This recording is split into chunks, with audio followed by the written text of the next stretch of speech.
কোনো প্রকার মেশিন ছাড়া এবং টাকা খরচ করা ছাড়া আমরা দেখুন কিভাবে জিন্স প্যান্টের লম্বা কমিয়ে ফেলি।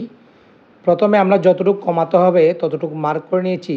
মার্ক করার পর আমরা শক্ত দেখে একটা সুতো নিয়ে হ্যান্ডেলের মাধ্যমে সেলাই করা শুরু করলাম। প্রিয় দর্শক, দেখুন আমরা কিভাবে কাজটি করছি। আমরা একদম বটমের পাশ দিয়ে ছোট ছোট করে সেলাই করছি, যাতে আমাদের সেলাইটি টেকসই এবং মজবুত হয়। সেলাই শেষ হওয়ার পরে আমাদের যে বটমের অরিজিনাল সেলাইটি রয়েছে সেটি যেন স্পষ্ট আকারে দেখা যায়, সেজন্য আমরা বটম থেকে একটু দূরে সেলাই করছি। আপনারা এই টেকনিকটি ফলো করে খুব সহজে ঘরে বসে কোনো প্রকার মেশিন ছাড়া হ্যান্ডেলের মাধ্যমে কাজটি করতে পারেন। কোনো প্রকার টাকাও খরচ করতে হবে না। দেখুন আমাদের সেলাই করা প্রায় হয়ে আসলো, আর অল্পখানি বাকি।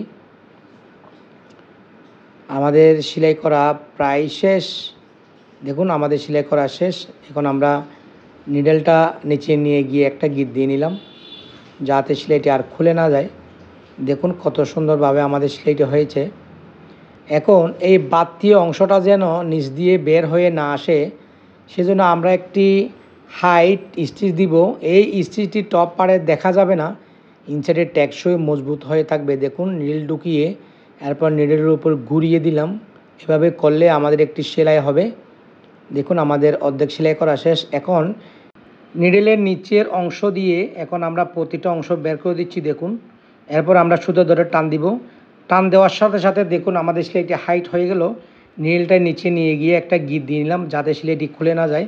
দেখুন কত সুন্দরভাবে আমরা একটা জিন্স প্যান্টের লম্বা কমিয়ে ফেললাম কোনো প্রকার মেশিন ছাড়া।